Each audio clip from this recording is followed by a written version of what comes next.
नमस्कार, आदाब। मैं अनूप सोनी क्राइम पेट्रोल सतर्क के ब्लैक हेडलाइंस अध्याय के आज के एपिसोड में आप सबका स्वागत करता हूं।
कमलेश जी, हमें तो लगा था इस बार आप एएसआई बन ही जाएंगे, लेकिन प्रमोशन मिल गया किसी और।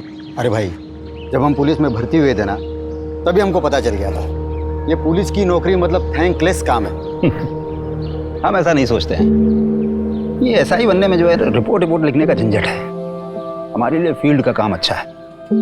फील्ड में जाना, लोगों की मदद करना, और उसके बाद ना हम शांति से रिटायर होना चाहते हैं और अपनी बीवी के साथ चैन की जिंदगी काटना चाहते हैं। अरे भाभी जी, बहुत लंबी उम्र है आपकी। अभी कमलेश जी आप ही के बारे में बात कर रहे थे। अच्छा, ये लीजिए आपका टिफिन। इधर रख दो। हाँ, और अंदर रख दो। काहे के लिए परेशान होती हो रोज रोज? हैं, सुबह दे दिया करो ना हमको। सुबह सुबह हम जो टिफिन देते थे आपको, वो तो आप कभी खाते ही नहीं थे। कहते थे कि ठंडा खाया नहीं जाता है, इसलिए गर्मा गर्म लेके आते हैं। तुमको भी रोज काम पे जाना होता है, इतना लंबा आती हो, थक जाती होगी। अरे चिंता मत करो, हम आपसे बहुत जवान हैं। मतलब हम बूढ़े हैं? नहीं, हमने कब कहा कि आप बूढ़े हो गए हो। आप तो हमारे गब्बर है। हम चलते हैं, तुरंत खा लीजिएगा। जी मैम। आप भी लीजिए। अबे मियाँ बीवी की बातें सुनना अच्छी बात नहीं होती। आओ खाना खाते हैं। कमलेश जी, आप वो किस्मत वाले जो आपको इतना प्यार करने वाली पत्नी मिली। बेटा ट्रिक होती है, बीवी के लिए कभी कभी गिफ्ट लाया करो, बाहर ले जाया करो घुमाने के लिए। क्या मजाक मस्ती चलिए, चलने की तैयारी करो। कहाँ चलना है मनीष? मनीष सर, भूल गया? प्रमोशन हो गया है मेरा। जी सर। देख क्या रहे हो, मर्डर केस है। चलो। और चलो चलो चलो।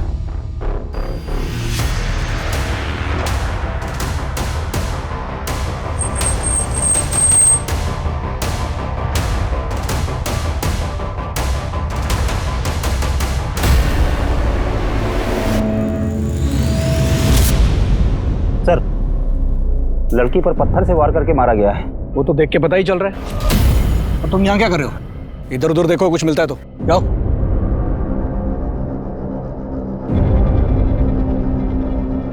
लगता है सर रेप भी हुआ है।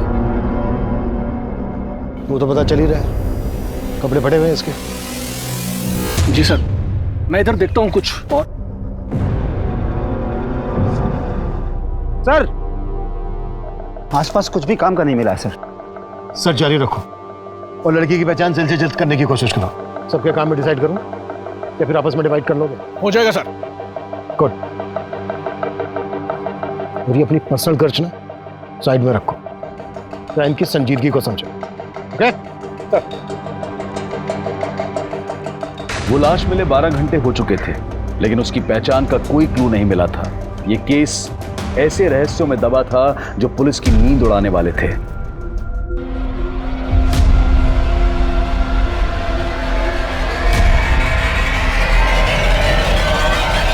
Rarest of the rare rape case है सर। इसका न सिर्फ रेप किया गया है बल्कि ब्रूटली टॉर्चर भी किया गया इसको। इसकी लेफ्ट हैंड की ये चारों उंगलियां फ्रैक्चर, गले पर बाइट मार्क्स हैं दोनों तरफ, और वैसे ही बाइट मार्क्स उसके चेस्ट पर भी हैं। शरीर को बुरी तरह से नोचा खरोचा गया है। गैंग रेप है डॉक्टर? नहीं सर, इसके शरीर से सिर्फ एक ही आदमी का डीएनए मिला है। जिस तरह से इसको रेप करके मारा गया उससे तो यही लगता है कि किलर बहुत ही विकृत मान सकता है।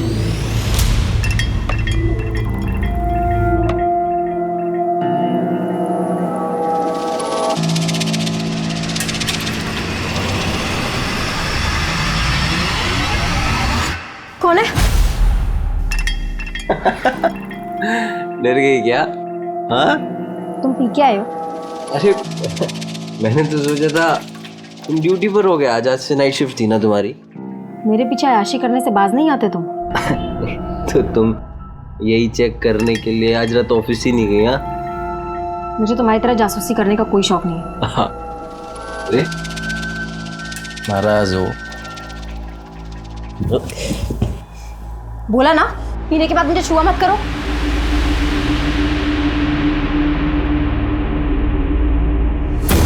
समझती क्या है तू अपने आप को? हाँ, अगर इतना नहीं खलता हो तो शादी क्यों की मुझसे? इसीलिए तो पछता रही हूँ। सारी तो अब पछता। विक्रांत, क्या बात है? बड़ी फुर्सत में बैठे हो, कोई काम नहीं है क्या? रितु चाची, आप तो हमारे काम की हालत जानती है। प्रॉपर्टी में इतनी मंदी चल रही है कि सेल्स परचेस कुछ हो ही नहीं रही। अगर ऐसे ही चलता रहा ना तो दुकान का किराया निकालना मुश्किल हो जाएगा।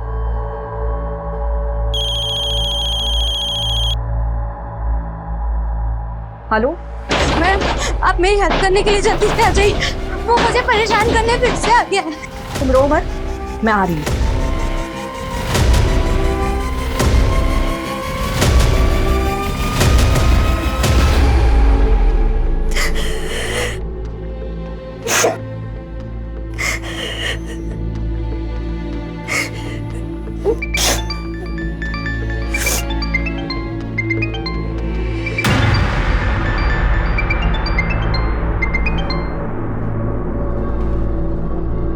हेलो हेलो सलोनी, बोल क्यों नहीं रही हो? पैसों का इंतजाम नहीं हुआ क्या?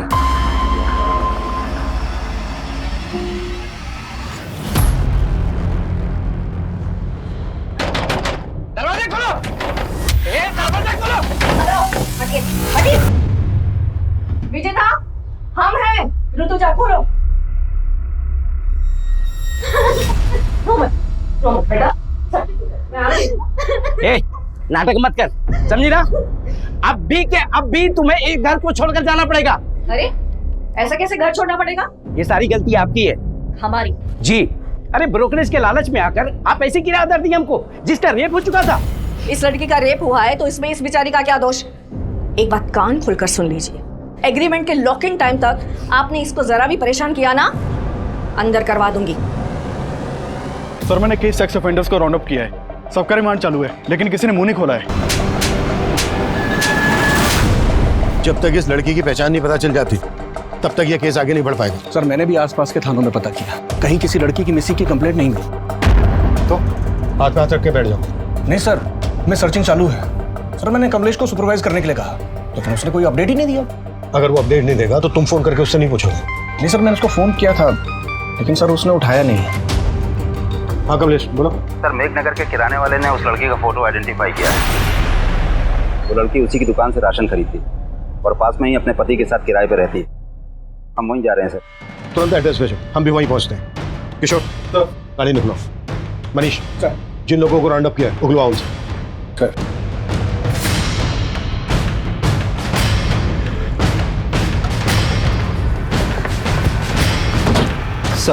सर, लड़की का नाम आरती है, अपने पति के साथ किराए पर रहती थी यहीं पर। मकान मालिक बगल में ही रहते हैं। ये सर हरिचरण, आरती के मकान मालिक। ताला खोलो। सर, चाबी नहीं है, चाबी मेरे दूसरे घर पे रखी है सर। मैंने लड़के को भेजा है, वो चाबी लेके आता ही होगा। इस लड़की आरती का हस्बैंड कहाँ है? सर, अभी तो कुछ पता नहीं, कई दिनों से यहाँ ताला लगा हुआ था। सर, साहब आए थे तो मैंने विनोद को फोन भी किया था, लेकिन उसका फोन तो बंद आ रहा है। विनोद, ये आरती के हस्बैंड का नाम है? हाँ जी सर। कब से रह रहे थे ये दोनों यहाँ किराए पर? ये तकरीबन 7 महीने हो गए। ये है हमारा सिटिंग एरिया और ये है हमारा घर।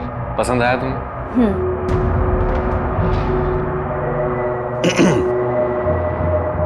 ये घर के एग्रीमेंट पेपर्स है, साइन कर लें।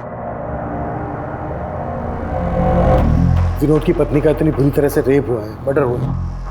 विनोद गायब कहाँ है? उसका तो मुझे कोई आइडिया नहीं है सर। काम क्या करता था विनोद? विनोद कहता तो था कि मैं जॉब ढूंढ रहा हूँ, लेकिन वो दोनों बहुत ठाठ से रहते थे सर। देख करके कभी ऐसा लगा नहीं कि उनको कोई पैसों की कमी हो। आरती जल्दी करो, मूवी शुरू हो जाएगी। हमेशा लेट।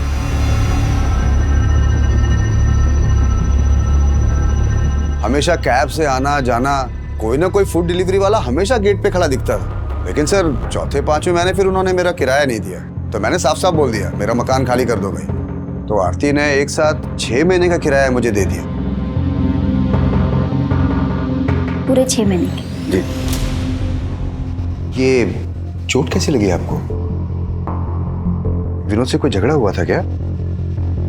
नहीं, वो सर मुझे पूरा यकीन है वो कुछ छुपा रही थी। क्या छुपा रही होगी? Any idea? सर अब आइडिया तो नहीं है, लेकिन उनके रिश्ते अब पहले जैसे नहीं रहे थे। रोज घर से मारपीट की आवाजें आती रहती थी।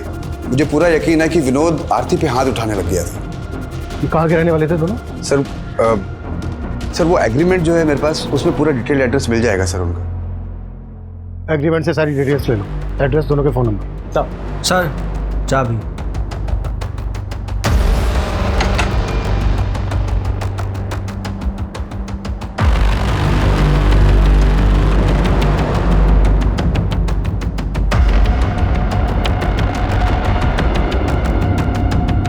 पूरे घर की तलाशी लो, कुछ भी छूटना नहीं चाहिए।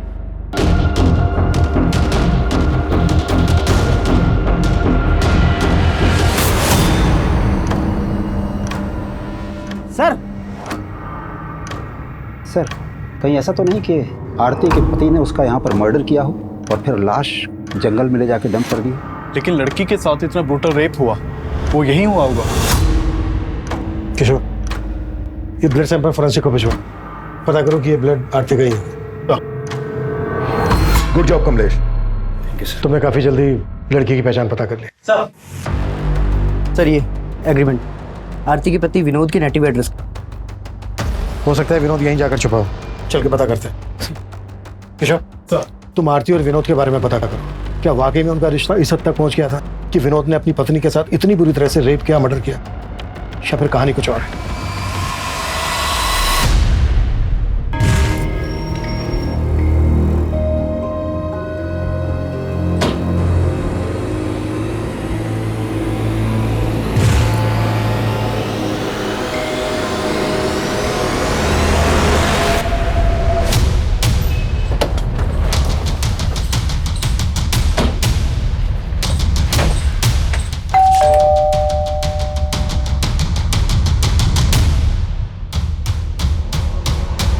विनोद कहाँ है? हाँ विनोद, क्या लगता है तुम्हारा? वो मेरा बेटा है साहब, पर अब वो यहाँ नहीं रहता। लेकिन आप लोग यहाँ किस लिए आए हो? तुम तो ऐसे पूछ रहे हो जैसे तुम्हें कुछ मालूम नहीं है। मेघनगर में विनोद की पत्नी आरती की लाश मिली है हमें, बुरी तरह से रेप हुआ है, उसका मर्डर हुआ है, और विनोद गायब है। कहाँ छिपा है वो? साहब हमको इस बारे में कुछ नहीं मालूम, और हम तो वैसे भी 7 महीने से विनोद से नहीं मिले। असल में विनोद और आरती भाग कर शादी किए थे, और तुम इस शादी के खिलाफ थे। कहीं ऐसा तो नहीं है किसी बात का बदला लिया आरती से? नहीं साहब, मैं बता चुका हूँ आपको कि हम नहीं जानते कि आरती और विनोद कहाँ रहते थे। आरती के घर वाले कहाँ रहते हैं? क्या हमारी बेटी के साथ? किसने किया ये सब हमारी बेटी के साथ? उस विनोद के अलावा कौन होगा पापा? शक तो हमें भी विनोद पर ही है। आप लोगों को सच में नहीं मालूम था कि वो दोनों कहाँ रह रहे थे?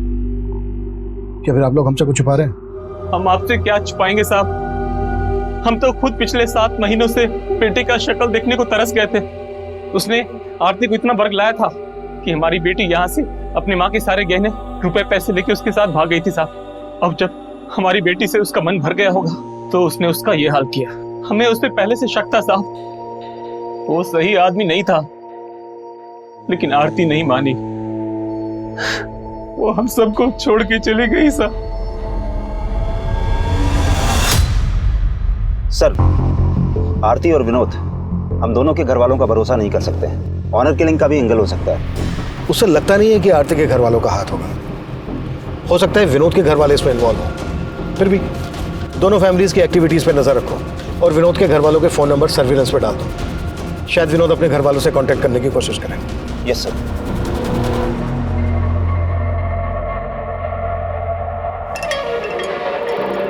आकाश, ये तुमने ठीक नहीं किया। मुझसे बिना पूछे मेरी 7 लाख की एफडी तोड़वा दी। अकाउंट हम दोनों के नाम से था, उसमें मेरे भी पैसे थे। तुम्हारे सिर्फ 1.5 लाख रुपए थे। मुझे मेरे पैसे वापस चाहिए। वो पैसे मैंने इन्वेस्ट कर दिए। क्या? मुझसे बिना पूछे मेरे पैसे इन्वेस्ट कर दिए? तो तुम मुझसे सब कुछ पूछ कर करती हो क्या? मुझे तुमसे बहस करने की जरूरत नहीं है, मुझे मेरे पैसे वापस चाहिए तुरंत। मैंने बोला ना तुमसे, वो पैसे मैंने इन्वेस्ट कर दिए हैं। कहाँ इन्वेस्ट कर दिए पैसे?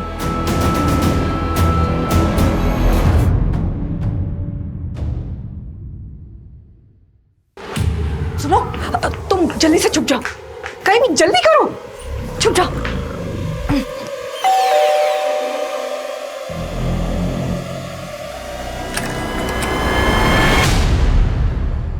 ऋतुजा, मुझे दोबारा से जाना है, जल्दी से कुछ खाने को दे दो। अरे अभी तो आए और अभी जाने की बात कर रहे हो? अरे एक केस के सिलसिले में जाना है, मुश्किल केस है थोड़ा सा, अगर ध्यान नहीं दिया तो कोई बेगुनाह फंस सकता है।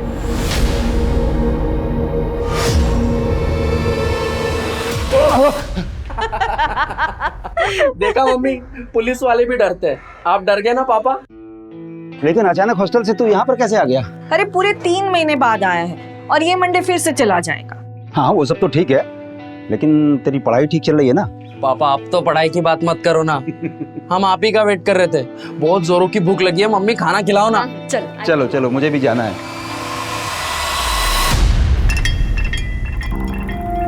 तो तुम मेरा पीछा कर रहे हो? सलोनी, तो मेरी बात सुनो सलोनी, मैंने कुछ ज्यादा गुस्से में बात करी। घर चलो आराम से, मैं तुमको एफडी के बारे में सब मुझे बता। तुमसे बात ही नहीं करनी है। अरे मेरी चलो। सर, आरती का फोन 7 सितंबर की रात करीब 10 बजे मेघनगर में बंद हुआ था और वहीं हमें आरती की लाश मिली थी। पोस्टमार्टम रिपोर्ट के मुताबिक कोई 10 बजे के आसपास आरती का मर्डर हुआ था। उस वक्त विनोद का फोन कहाँ एक्टिव था? सर, विनोद का फोन उस वक्त उसके घर वाले एरिया में एक्टिव था। विनोद का फोन 8 सितंबर की रात को बंद हुआ था। 8 सितंबर की रात को, यानी आरती के मर्डर के लगभग 24 घंटे बाद तक विनोद का फोन एक्टिव था। हाँ सर, मैंने आरती और विनोद दोनों के कॉल रिकॉर्ड्स चेक किए, उसमें एक कॉमन नंबर मिला है। किसका नंबर है? सर, वो इस सिकंदर नाम के आदमी का नंबर है। आरती और विनोद दोनों की इससे बातचीत होती थी। सर, सिकंदर ने ही आरती को आखिरी बार कॉल किया था और हत्या वाली रात क्राइम सीन पे इसका नंबर भी एक्टिव था।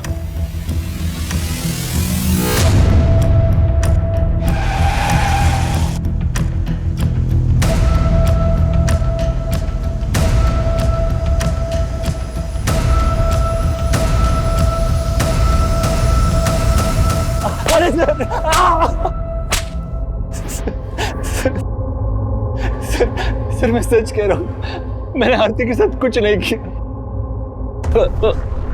जहां आरती का मर्डर हुआ वहां तेरा फोन एक्टिव था। अब ये बोल, विनोद भी तेरे साथ मिला हुआ है? क्या तूने विनोद को गायब किया? सर, मैं विनोद से मिला हुआ नहीं हूँ और मैं भला विनोद को क्यों गायब करूंगा? लेकिन सर, जब लास्ट टाइम मुझे विनोद मिला था तो वो आरती को लेकर बहुत परेशान था। विनोद, मैंने आरती को कल रात मेघनगर क्रॉसिंग पर ड्रॉप किया था। मैं खुद हैरान हूँ कि वो अब तक घर क्यों नहीं पहुंची। तो आरती है कहाँ? वो विनोद बहुत डरा हुआ था सर, उसके माथे पर चोट भी लगी थी। कैसे लगी थी चोट?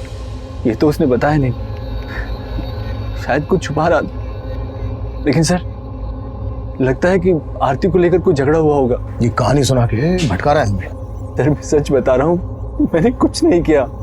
विनोद और आरती इतने फोन क्यों करते थे तुझे? सर, वो विनोद मेरे गैराज में जॉब करता था। माना, विनोद तेरे गैराज में जॉब करता था इसलिए तुझे फोन करता था, पर उसकी पत्नी आरती क्यों फोन करती थी तुझे? सर, वो भी जॉब ढूंढ रही थी और विनोद ने ही मुझे उससे मिलवाया था। सर, ये मेरी वाइफ है आरती, ये भी जॉब करना चाहती है। आपके तो बहुत सारे कॉन्टेक्ट्स हैं ना, इसको भी कहीं पे जॉब पे लगवा दीजिए ना। वो आरती के लिए जॉब ढूंढ रहा था या फिर तेरी बुरी नजर थी उस पर? क्या किया तूने उसके साथ? सर मेरा विश्वास कीजिए, मैंने आरती के साथ कुछ नहीं किया। उस रात भी वो मुझे रास्ते पर मिल गई थी। वो घर जाने के लिए ऑटो ढूंढ रही थी तो मैंने उसे मेघनगर क्रॉसिंग पर ड्रॉप किया था। आई एम सो सॉरी आरती, मैं थोड़ा जल्दी में हूँ, मुझे सीधे निकलना है, वरना तुम्हें घर तक छोड़ दूँ। इट्स ओके सर, कोई बात नहीं। बाय। बाय।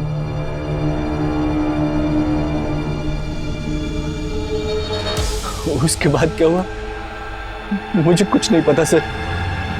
ये कहानी बनाना बंद कर, 5 मिनट के बाद सब उठेगा। कटास साले। सर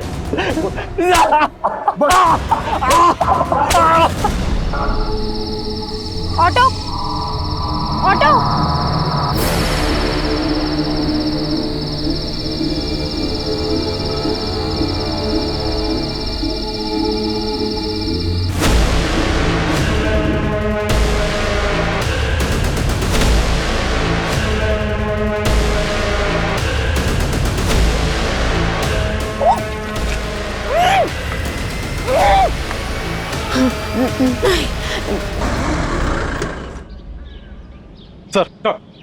सर सिकंदर को बहुत तोड़ा लेकिन वो कुछ उगला नहीं। डीएनए लो और आरती की बॉडी से जो मेरे रेपिस्ट का डीएनए मिला मैच करो। सर विनोद पर क्या लीड है? सर उसके फादर का फोन सर्विलेंस पे, लेकिन कुछ भी सस्पिशियस नहीं मिला। हो सकता है विनोद कहाँ गायब है ये सिकंदर जानता हो। एक काम करो, सिकंदर को जाने दो और नजर रखो उस पर। सर। मनीष सर। सिकंदर बोल रहा था कि जब विनोद उसके पास आरती को पूछने आया था तो विनोद के सर पे चोट लगी। आरती के घर से जो हमें ब्लड मिला है चेक किया, आरती का ही है। सर वो कमलेश देख। सर मैं देख। बेटर। सर ब्लड की फॉरेंसिक रिपोर्ट आ गई है। आरती के घर जो खून के धब्बे मिले थे वो आरती के ब्लड ग्रुप से मैच नहीं कर रहे थे। विनोद पर क्या रिपोर्ट है? सर विनोद की तो कोई लीड नहीं मिली, लेकिन मैंने आरती के घर वालों की एक्टिविटीज चेक की। जिस दिन आरती की हत्या हुई थी उस दिन आरती के फादर और उसका भाई, इन दोनों का फोन आरती के घर वाले एरिया में एक्टिव था। यानी कि उस दिन मेघनगर आए थे और इन्होंने हमसे झूठ बोला कि इनको मालूम नहीं था आरती और विनोद कहाँ रहते। एक टीम भेजो दोनों को उठाने के लिए। सर कंट्रोल रूम से फोन आया था, जैविकपुरा में एक और लड़की की लाश मिली है।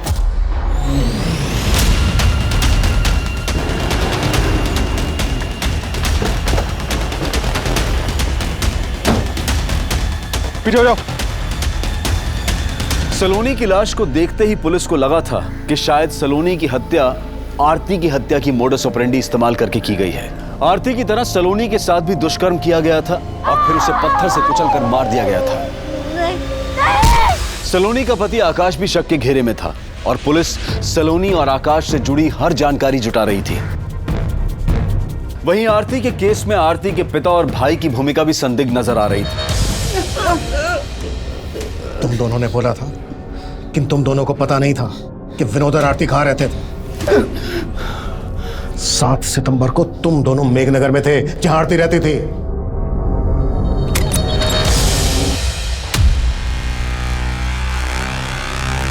अंदर देखो। आरती, आरती। पापा अंदर भी नहीं है आरती। कहाँ है आरती? आरती नहीं है यहाँ पापा। पापा इससे जारी जोड़ेगा? मार के खत्म कर देंगे। मार देंगे। मार।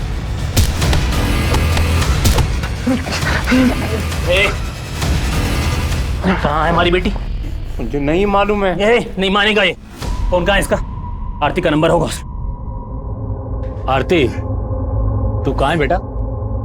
पापा। आरती, आरती बता। साले हम लोग घबरा गए थे और हम दोनों वहां से चले गए थे साहब। ऐसे नहीं उगलेंगे ये दोनों। कटस!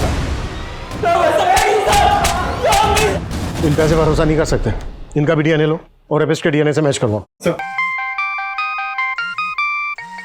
हाँ मनीष बोलो। सर ये सलोनी और आकाश की आपस में बनती नहीं थी। पड़ोसियों ने कहा कि वो आपस में काफी झगड़ा करते थे और उसी की एक कुलीग ने कहा कि वो तो अपने पति से डाइवोर्स लेने तक की बातें कर रही थी। सर ये क्या बोल रहे हैं आप? सर झगड़े किन मियाँ बीवी के बीच में नहीं होते। ड्रामा बंद करिए, सब पता है हमें। सलोनी की हत्या से 3 दिन पहले तूने तेरी और सलोनी की 7 लाख की एफडी तोड़वाई थी। और क्या क्या किया तूने अब ये तो हमें बता। सर मैं सच कह रहा हूँ, मैंने कुछ नहीं किया। जरूर इस सब में उसके चाचा का हाथ है। वो उससे 12 लाख रुपए मांगकर उसको टॉर्चर कर रहे थे सर। क्या? जी सर, सलोनी के पेरेंट्स की डेथ के बाद सलोनी के चाचा ने उसके घर पर कब्जा कर लिया था और उसे 12 लाख की मांग कर रहे थे कि अगर वो 12 लाख रुपए दे दे तो वो घर छोड़ देंगे। और सलोनी पैसा देने के लिए तैयार भी हो गई थी, इसलिए मैंने वो एफडी तोड़वाई थी सर। मुझे तुमसे बहस करने की जरूरत नहीं है, मुझे मेरे पैसे वापस चाहिए तुरंत। मैंने बोला ना तुमसे, वो पैसे मैंने इन्वेस्ट कर दिए हैं।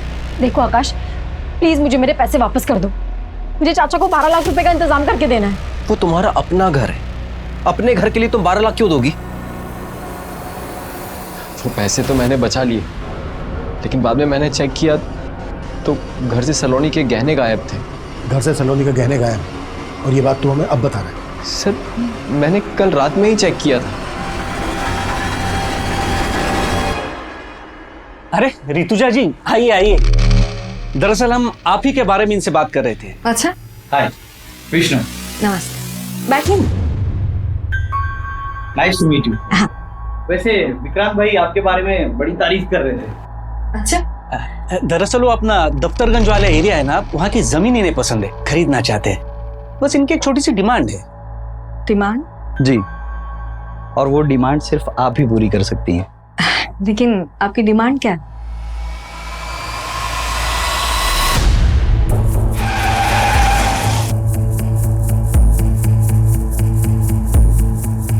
सर, ये सलोनी का पति ना बकवास बातें कर रहा है।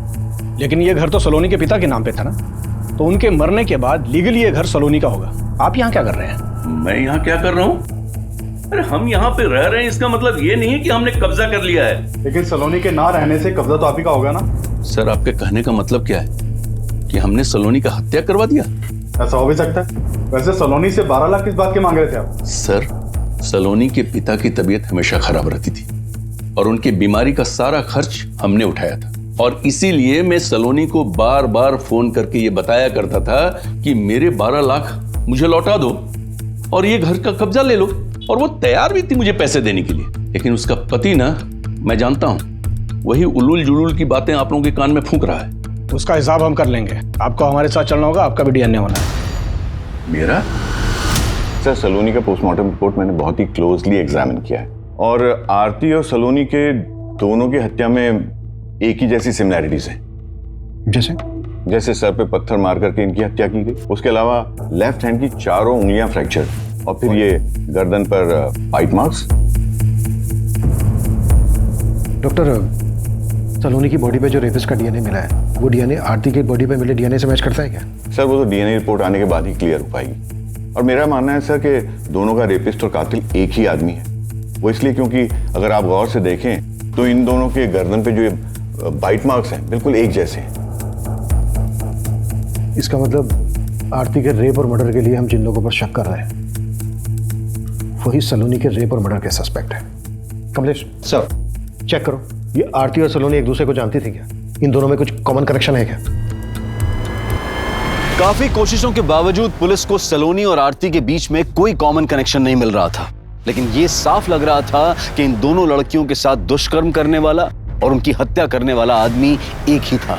देखते ही देखते इन दोनों केसेस ने पूरे क्षेत्र में हड़कंप मचा दिया। विमेन सेफ्टी को लेकर पुलिस पर सवाल उठने लगे, और इसी दौरान कुछ ऐसा हुआ जिसने पुलिस को फिर से हैरान कर दिया। कमलेश, कहां था तू? ये टाइम है आने का? रो क्यों रहा है? मनीष, क्या हुआ? ऋतुजा का कुछ पता नहीं चल रहा है यार। हमारी पत्नी कल रात से गायब कैसे? कमलेश, कुछ मालूम नहीं चल रहा है सर। रोज की तरह रात को घर पहुंचा तो ऋतुजा घर पर नहीं थी सर। नॉर्मली 6-7 बजे तक घर पहुंच जाती है। इधर हमने इंतजार किया लेकिन वो आई नहीं। फिर हमने उसके पार्टनर विक्रांत को फोन लगाया सर। विक्रांत, ऋतुजा अभी तक घर नहीं पहुंची है, तुमसे कुछ बोल के गई है क्या? वो तो शाम को 5:30-6 बजे के आसपास ही दुकान से निकल गई है। सर, रात भर ढूंढते रहे लेकिन कुछ। कमलेश, ये बात तुमने हमें रात ही क्यों नहीं बताई? सर, हमें लग रहा था कि मिल जाएगी, लेकिन अब कुछ समझ में नहीं आ रहा है सर। कमलेश, हिम्मत रखो, हम ढूंढ लेंगे तुम्हारी पत्नी ऋतुजा को। सर,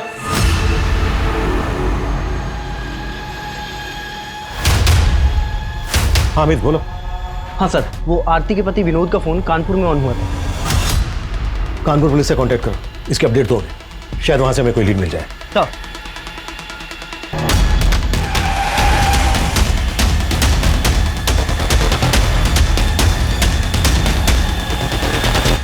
ऋतुजा जी को लेकर मैं खुद परेशान हूं सर। मुझे समझ में नहीं आ रहा कि वो कल रात घर क्यों नहीं गई। कल ऋतुजा जी कितने बजे निकली थी यहाँ से? करीब 5:30 बजे। विक्रांत, वो राजीव नगर वाला घर अगले महीने खाली हो रहा है, तो उसके लिए किराएदार ढूंढना है। हम चलते हैं, बाकी की बात सुबह करेंगे। और उन्होंने आपको बताया था कि वो कहाँ जा रही हैं?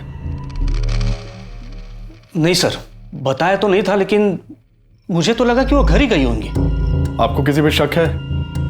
शक तो नहीं है सर, लेकिन हाँ, एक बात थी जो मैं कमलेश जी को फोन पे बताना भूल गया। कैसी बात? सर, कल एक विष्णु नाम का आदमी आया था। हमारा दफ्तरगंज वाला एरिया है, वहां की जमीन खरीदनी थी उसे, लेकिन उसकी एक डिमांड थी जो ऋतुजा जी को पसंद नहीं आई। आपकी डिमांड क्या है? एक्चुअली ऋतुजा जी, वो जो जमीन है उसके एकदम पास एक छोटी सी जमीन का टुकड़ा है जहाँ पे कुछ झुग्गी झोपड़ियाँ भी हैं। मैं चाहता हूँ कि वो जमीन का टुकड़ा हमें मिले। वो जमीन उन आदिवासियों की है, आपको कैसे मिल सकती है? तो उनको कुछ पैसे दे देंगे ना, इसमें कौन सी बड़ी बात है। देखिए, हमें वो जमीन का टुकड़ा चाहिए और हम जानते हैं कि वो काम सिर्फ आप करवा सकती हैं। वैसे भी आपके पति तो... उठ जाइए, उठ जाइए और निकलिए यहाँ से। आप बदतमीजी कर रही हैं। तो क्या हाथ उठा के बात करें? ऋतुजा जी ने जिस तरह उसे भगा दिया, हो सकता है उसी ने उसका बदला लिया हो। कौन था ये आदमी? इसका कुछ नाम एड्रेस मालूम है आपको? हाँ सर, बताएं। सर, कमलेश जी की बीवी ऋतुजा का फोन कल रात हरिनगर एरिया में बंद हुआ था। कमलेश से पूछो कि हरिनगर में उसकी जान पहचान वाला कोई रहता है क्या? सर, हमने कमलेश जी से बात की है। उनका कहना है कि वहाँ उनका ऐसा कोई भी नहीं रहता जहाँ ऋतुजा जा सके। तो पूरे हरिनगर में अच्छे से पूछताछ करो। सर, एक तरफ हेड कांस्टेबल कमलेश की पत्नी ऋतुजा की तलाश की जा रही थी, तो विनोद को भी एक प्राइम सस्पेक्ट मानकर ढूंढा जा रहा था। दोनों क्राइम सीन्स के एरिया के आसपास मौजूद कई सीसीटीवी फुटेजेस को लगातार खंगाला जा रहा था। वहीं ऋतुजा के पार्टनर विक्रांत के बयान के आधार पर अब विष्णु बिष्ट को भी तलब किया गया। सर, ऋतुजा जी ने जब मना किया तो मैंने बात वहीं खत्म कर दी। बात खत्म नहीं हुई। ऋतुजा ने जलील करके निकाला था तुझे, बुरा तो लगा? सर, लगा था, लेकिन मैं वहां पे अपनी मर्जी से नहीं गया था। मुझे विक्रांत ने फोन करके बुलाया था। विक्रांत ने? जी। उन्होंने कहा था कि ऋतुजा मेरा काम करवा देगी, लेकिन उसने तो उसके मुंह के सामने ही मना कर दिया। फिर मैं वहां से चला गया। सर, हरिनगर के जंगल में कमलेश की बीवी ऋतुजा की लाश मिली है।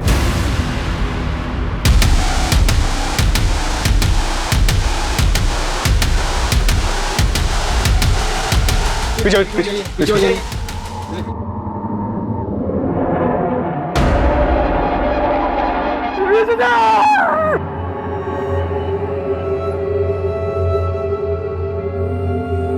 हमने कब कहा कि आप बूढ़े हो गए हो? आप तो हमारे गब्बर है।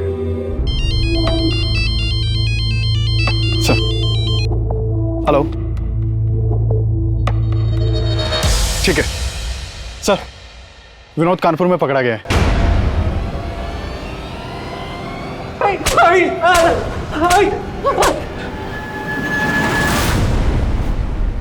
सर, मैं आरती से बहुत प्यार करता था। मैंने कुछ नहीं किया है। फिर भागा क्यों था? सर, मैं डर गया था। उस दिन जब आरती के घर वाले आए तो उन्होंने मुझे बहुत मारा। तब तो मैं वहां से चले गए थे, लेकिन उस रात आरती घर पर नहीं आई। और फिर आरती की हत्या की खबर पढ़ के मैं बहुत डर गया था सर। डर गया था? अगर डर गया था तूने कुछ नहीं किया तो डरने की क्या जरूरत है? सर, मुझसे गलती हो। पैसों की तंगी में मैंने आरती की लाइफ बर्बाद कर दी। पैसे की तंगी? तो कहना क्या चाहता है? सर, मैं चाहता था कि आरती की जॉब लग जाए, लेकिन सिक्का ने मुझसे कहा कि अगर मैं आरती को उसके साथ... वो तुम्हें समझ में आ रहा है? तुम क्या बोल रहे हो? आरती, समझने की कोशिश करो। 3 महीने से किराया नहीं दिया है, कुछ नहीं बचा है हमारे पास। और आरती, अगर तुम नहीं मानी ना तो मकान मालिक हमें घर से बाहर निकाल देगा। तुम ये कहना चाहते हो कि मैं चंद पैसों... आरती, चंद पैसे नहीं है, जरूरत है हमारी अभी। तो क्या करें, घर चले जाएं? एक्सेप्ट करेंगे वो? मार डालेंगे आरती हमें। आरती, जब तक मुझे कुछ अच्छा काम नहीं मिलता तब तक कर लेते हैं ना।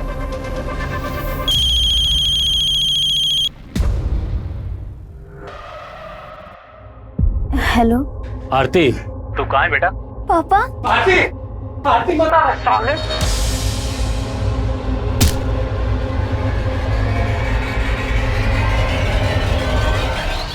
तो जब मुझे पता चला कि आरती के साथ इतना सब कुछ हुआ है तो मेरा शक सीधा सिकंदर पर ही गया। लेकिन अगर मैं आपको उसके बारे में बताता, मुझे ये भी बताना पड़ता कि आरती को वहां पर क्यों भेजता था। अपनी बीवी से धंधा करवाता है और बोलता है भरोसा करो। तोड़ साले को। सर सर सर सर मैं मानता हूँ कि मैं आरती के साथ रिश्ता रख के विनोद को पैसे देता था, लेकिन सर उस रात मैंने आरती को मेघनगर क्रॉसिंग पे ड्रॉप कर दिया था।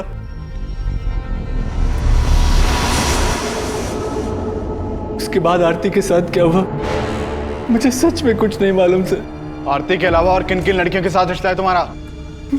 बहुत सी लड़कियों के साथ, लेकिन सर मैंने किसी को मारा नहीं। सच। ये सलोनी है, इसके साथ भी तुम्हारा रिश्ता था? नहीं सर, मैं इसे नहीं जानता। कमलेश, तुम्हें विक्रांत पर शक नहीं है? नहीं सर, ऋतुजा ने कभी विक्रांत के बारे में ऐसा कुछ बताया नहीं। विष्णु ने हमें बताया कि उसने विक्रांत के कहने पर ही दफ्तरगंज की ट्राइबल एरिया वाली जमीन खाली करवा के खरीदने की डिमांड रखी थी। हो सकता है ऋतुजा का मना करना विक्रांत को बुरा लगा हो और विक्रांत ने ही ऋतुजा का रेप और मर्डर किया हो, बाकी दोनों मर्डर्स का एमओ इस्तेमाल कर। हमारी तो कुछ समझ में नहीं आ रहा है सर।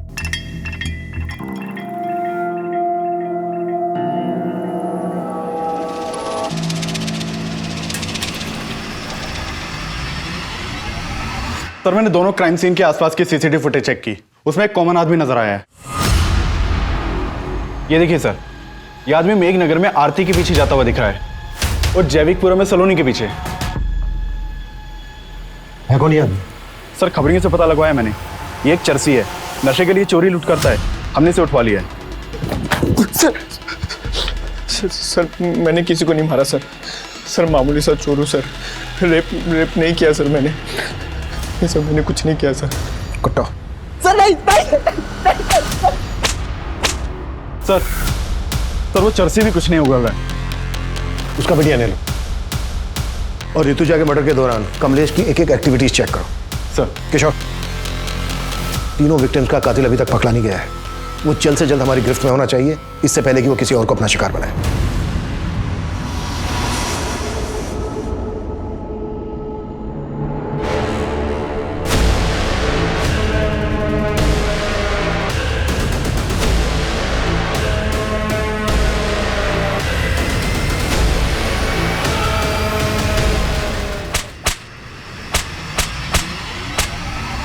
सर वो दोनों लड़के को सर मैंने ही मारा है सर। लेकिन तीसरा मर्डर मैंने नहीं किया सर। सर नशा करने के बाद मुझे पता नहीं चलता है सर मैं क्या कर रहा हूँ क्या नहीं कर रहा। कुत्ता साले। नहीं सर। सर आप कहना क्या चाहते हैं? हमने वो मर्डर? हाँ यही कह रहा हूं मैं, वो मर्डर तुम ही ने किया। सर ऋतुजा हमारी बीवी थी, आप जैसा सोच रहे हैं वो गलत है। पिछले 25 सालों से पुलिस की नौकरी कर रहे हैं, आज तक वर्दी पर दाग नहीं आने दिया है। कमलेश, ये किताबी बातें बंद करो। तो आप भी फैक्ट रखिए ना सर। हमें फंसाने की साजिश हो रही है सर। कैसे साजिश? जो भी कहना चाह रहे हो खुल के बोलो। हम कुछ नहीं कहना चाहते सर। अगर आपको लगता है कि हम कातिल हैं तो प्रूव करके दिखाइए।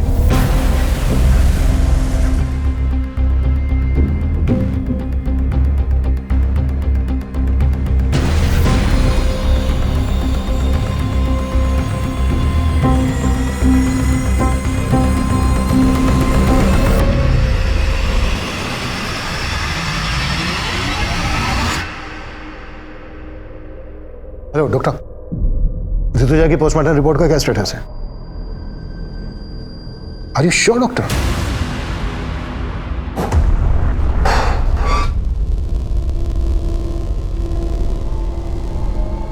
सर क्या है ये सब?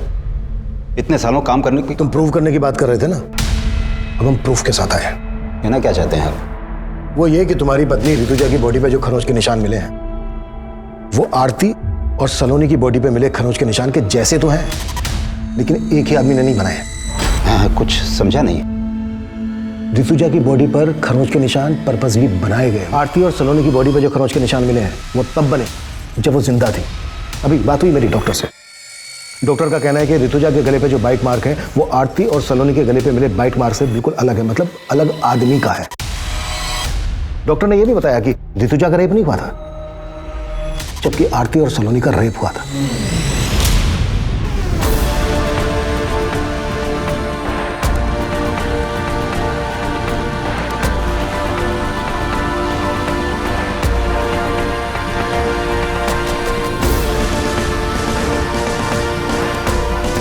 आरती और सलोनी के केस का एमओ ऋतुजा के मर्डर करने के लिए इस्तेमाल किया गया है।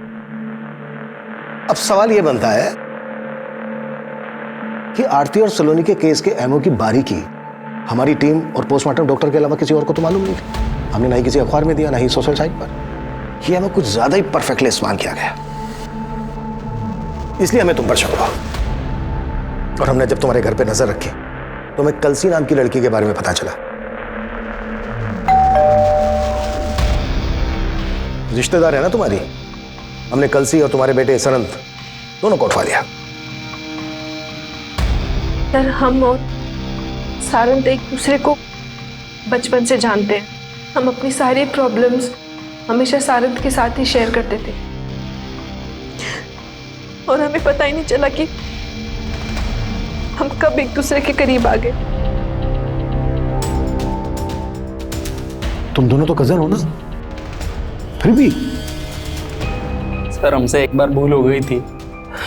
हमने सोचा दोबारा ऐसा नहीं करेंगे, लेकिन ऐसा नहीं हो पाया सर। मैं उस वीकेंड पे हॉस्टल से सीधा घर पे आया था और मम्मी पापा के एब्सेंस में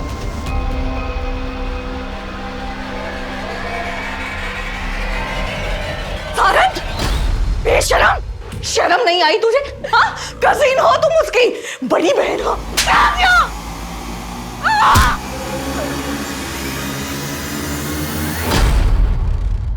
हम डर गए थे सर, और पापा को बताने के अलावा हमारे पास और कोई चारा नहीं था। हमने पापा को कॉल किया सर। हेलो पापा। क्या हुआ मम्मी को? पापा, मम्मी। ऋतुजा, क्या हुआ है? सच सच बताओ क्या हुआ है? दोनों लोग तुम सच सच बताओ क्या हुआ है? क्या हुआ है? मुझे माफ कर दो पापा। सर, हम अपने बेटे को बचाना नहीं चाहते थे, लेकिन उसको गिड़गिड़ाते देख हमारा मन पसीज गया। सोचा कि ऋतुजा को तो खो ही चुका हूं, और अब बेटे। हम मानते हैं कि हम अपने फर्ज से डगमगा गए थे सर, पर हम बेबस थे। बेबस थे साहब। आरती और सलोनी वो बेबस पीड़िताएं थीं जिनके अपनों ने कभी उनका साथ नहीं दिया। लेकिन कमलेश जिस बेबसी से लड़ रहा था, उस बेबसी में शायद कोई भी अपने फर्ज से डगमगा सकता था। लेकिन ऐसी स्थिति में जब सही और गलत का तराजू हमें ऐसे असमंजस में डाल रहा हो, तो हमारे फैसले का पलड़ा सच और सही की तरफ झुकना चाहिए। क्योंकि झूठ और गलत को जितना भी छिपाने की कोशिश की जाए, वो एक ना एक दिन सामने आ ही जाएगा। देखते हैं हमारे आज के एपिसोड की दूसरी कहानी।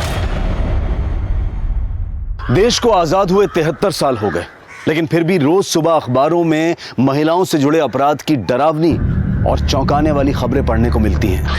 लड़कियां अपने हक, अपनी आजादी की लड़ाई देश की आजादी के बाद भी लड़ रही हैं। जैसे जंगल में अपने शिकार को दबोचने के लिए जंगली जानवर उसके पीछे भागते हैं, कुछ वैसा ही दृश्य था यहाँ। आखिर कौन थी ये लड़की और कौन थे वो लोग, और क्यों उन्होंने इस लड़की को इतनी बेरहम मौत दी? इसके पीछे का सच और हमारे समाज की मानसिकता को समझने के लिए हमें 2 साल पीछे जाना होगा। ये कहानी है 2 बहनों की, प्रिया और चित्रा।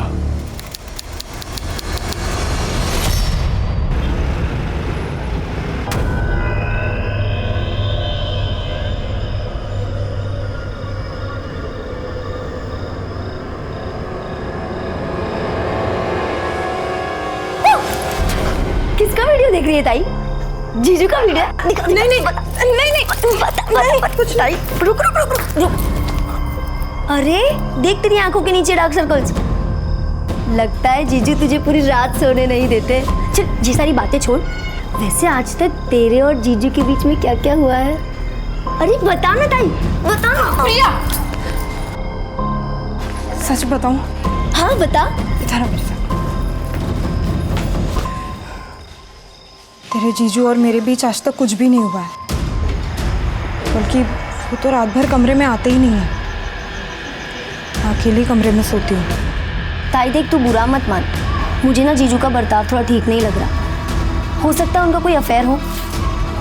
तू ना जीजू पे नजर रख।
किसने कहा दवाने के लिए?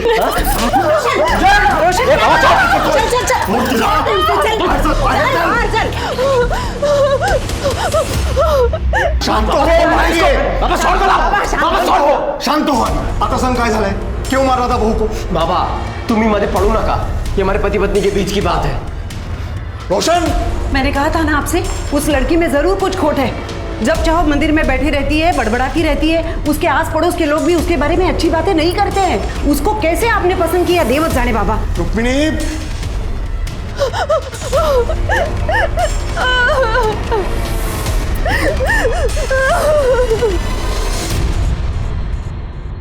वहिनी, भाजी आणली बाजारातून, भाजी आणली आहे।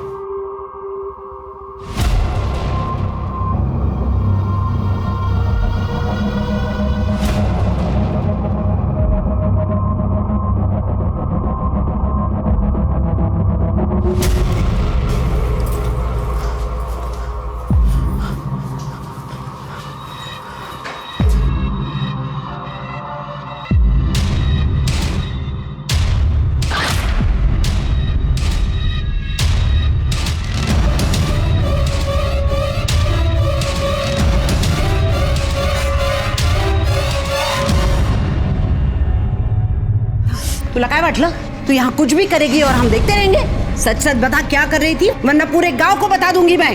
हमारे यहाँ चुड़ैल को जला देते हैं। ठीक है, जला दीजिए मुझे। आपको क्या लगता है अगर आप पूरे गांव को बता देंगी तो मैं नहीं बता सकती कि आपका बेटा रात को उस कमरे में क्या करता है?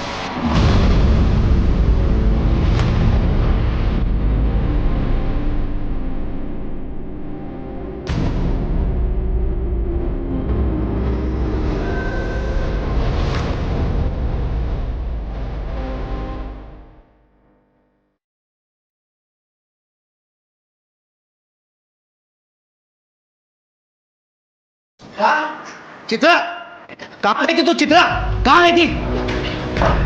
शमशान में। तुझे अगर किसी ने ऐसा देख लिया ना तो लोग क्या करेंगे? कल इसके ससुराल वाले इसे ले जाने आएंगे, तब क्या करेंगे हम लोग?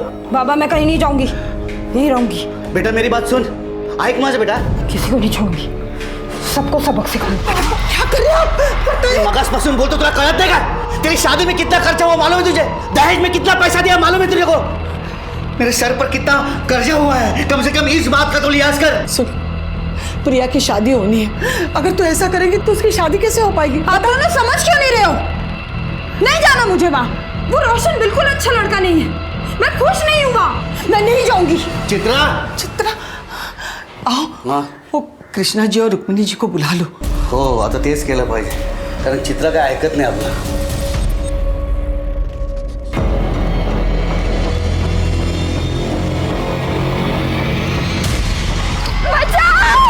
अबे रुक, पकड़ उसे, रुक।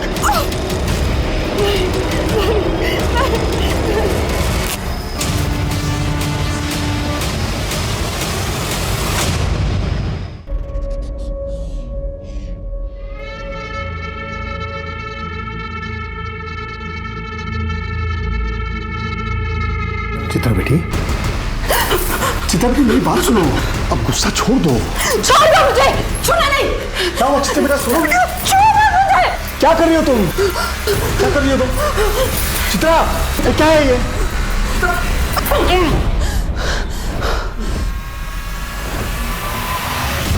भाऊ, हमने चित्रा को समझाने की लाख कोशिश की, लेकिन वो हमारी बात सुन ही नहीं रही है। वो आपके घर आने के लिए राजी नहीं है। काय कर ऐसा था? मैं सब समझती हूँ, ये सब मिले हुए हैं, मिली भगत है इनकी, ताकि समाज में हमारे खानदान की नाक कट जाए। लोग तो बोलेंगे ना, देखो देखो इनकी बहू भाग गई, इनके बेटे में ही खोट है। नहीं नहीं चाहिए, ऐसी कोई बात नहीं है। हाँ हाँ, अगर ऐसा कुछ नहीं है तो गांव के सामने बता दो, चित्रा तंत्र विद्या करती है। नहीं नहीं चाहिए, वो कुछ तंत्र विद्या वगैरह करती नहीं है, वो पूजा करती है, कुछ गलत काम नहीं करती, और अब वो वापस जाने के लिए तैयार नहीं है। लड़की वापस नहीं जाएगी तो बदनामी तो होगी ना। भाऊ, बदनामी का क्या, वो तो पहले ही हो चुकी है। एक और बेटी है, तिशा लग ना सका है, अब कौन करेगा उसके साथ शादी? एक रास्ता है दिनकर, तुम अपनी छोटी बेटी का ब्याह इनके बेटे रोशन से कर दो। लेकिन अरे लेकिन क्या, समझता हूँ, शादी में कोई दहेज नहीं देना पड़ेगा। हाँ, और जो शादी में जो खर्चा लगेगा दोनों दिन बांट लेना। क्यों? सही बात। हो, आम्हाला चालेल। ठीक है, जशी तुमची इच्छा। बस मानता हो गई।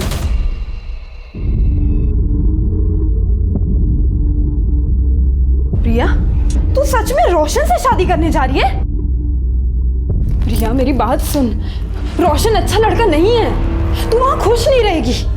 वो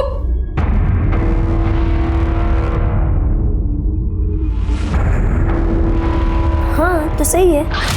प्रिया, तूने उसकी बात नहीं सुनी ना, तो वो तुझे मारेगा, गाली देगा। ताई, मैंने तय कर लिया है कि मैं रोशन से ही शादी करूँ।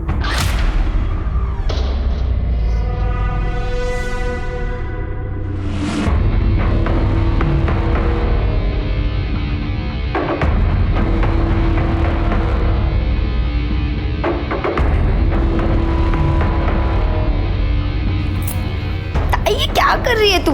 चुप रह। और ऐसे रोज एक चुटकी बबूल पानी में मिलाकर पीना, हाँ? इससे वो तुझे मार नहीं पाएगा। क्या बोल रही है ताई? हंसती क्या है? हाँ, जो कह रही हूँ ना वो सुन, और ये रख। ठीक है ताई। हंसती है।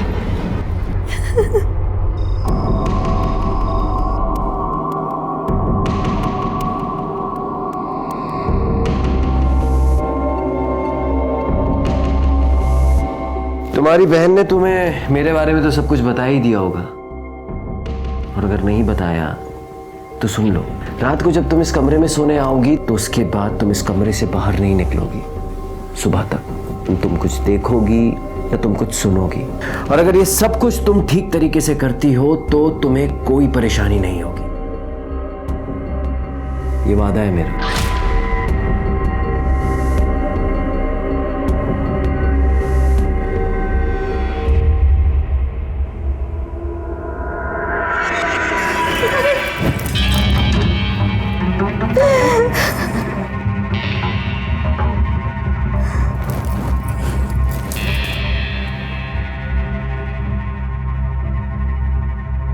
चिंता मत करो, मैं कल भी तुम्हारी थी, आज भी तुम्हारी हूँ, और कल भी तुम्हारी ही रहूंगी।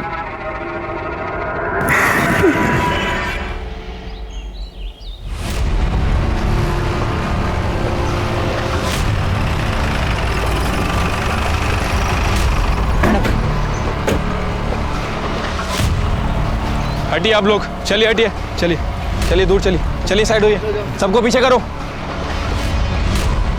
23-24 साल की लगती है मैडम, बॉडी को आधा जलाया गया है, हो सकता है कि रेप भी किया गया। फिर इसे पूरी तरह से क्यों नहीं जलाया, या फिर आइडेंटिटी छुपाने की कोशिश की है? किसी ने कुछ देखा है? नहीं मैडम। शिरके, इस पूरे इलाके में बस एक ही घर है। किसका घर है ये? मेरा घर है मैडम, मैंने आपको फोन करके बुलाया। अच्छा, क्या देखा आपने? सुबह उठकर मैं इधर से जा रहा था, तभी मैंने लाश देखी। सुबह देर रात कुछ गड़बड़ फील हुई आपको? हाँ मैडम, कल रात को मैं पेशाब के लिए बाहर आया था, तभी मैंने गोली चलने की आवाज सुनी। मुझे लगा विद्रोही आ गए, इसके लिए मैं डर के अंदर भागा। मतलब ये विद्रोहियों का काम है? नहीं, मुझे नहीं लगता है विद्रोहियों का काम है। अगर विद्रोही इस लड़की के साथ कुछ गलत करते तो इस तरह से बॉडी आधी जलाकर नहीं छोड़ देते। इसकी आइडेंटिटी छुपाने की कोशिश नहीं करते। ये किसी और का काम है। एक काम करो, आसपास सगर चेक करा, फॉरेंसिक टीम को बुलाओ और बॉडी पोस्टमार्टम के लिए भेजो। ठीक है मैम। सर जवाब दीजिए। सर जवाब दीजिए। सर ये कहीं एक और रेप केस तो नहीं? शहर इतना असुरक्षित क्यों होता जा रहा है? आखिर पुलिस कुछ कर क्यों नहीं रही है? जवाब दीजिए सर। देखिए, इस केस की जांच के लिए मुझे भी भेजा गया है। जांच होगी और जैसे हमें कुछ डिटेल्स पता चलेंगी हम आपके साथ शेयर करेंगे। सर, आपने कहा कि आप स्पेशल इस केस के लिए आए और आपके पास कोई डिटेल नहीं है। इसे आपकी लापरवाही समझे या कोई कैजुअल एटीट्यूड? ये इतना बड़ा केस हो, आपको कैजुअल लगता है? कैजुअल लगता है आपको? आप लोग अपना काम कीजिए, मुझे अपना काम करने दीजिए। चलिए हटिए। सर जवाब दीजिए। सर जवाब दीजिए। जनता की सुरक्षा करने वाले इतने लापरवाह क्यों हो चुके हैं? ये सवाल बहुत जरूरी हो चुका है। बॉडी की पहचान हुई? नहीं सर, बॉडी का चेहरा बहुत बुरी तरह से जल चुका है और बॉडी पर ऐसा कोई निशान नहीं है जिससे उसकी शिनाख्त हो सके। लेकिन सर, आसपास के सभी पुलिस स्टेशन में मिसिंग की कंप्लेंट है या नहीं चेक करने के लिए मैंने शिंदे को भेजा है। वैसे जलाने के लिए इस्तेमाल क्या किया है, पेट्रोल या kerosene? I think petrol. Forensic report से कंफर्म हो जाएगा। मैं coming sir. Sir postmortem report आइए। सर रेप केस है, पहले रेप और फिर जलाया। विक्टिम की डेड बॉडी जली हुई पाई गई थी। मीडिया ने गैंग रेप का अंदाजा लगाया और इसका नतीजा ये हुआ कि ये केस देश भर के लोगों की निगाहों में आ गया और दिसंबर 2019 का ब्लैक हेडलाइन केस बन गया। जब तक इन दरिंदों को फांसी नहीं होती ना, तब तक कुछ नहीं बदलेगा। औरतें हैं ना, शहर में हो या गांव में, कहीं भी सुरक्षित नहीं है। खरच चिंता की बात तो है, लेकिन ये लड़की अपने गांव की तो नहीं है ना? नाही रे, अरे कशाला एवढा त्रास करून घेता?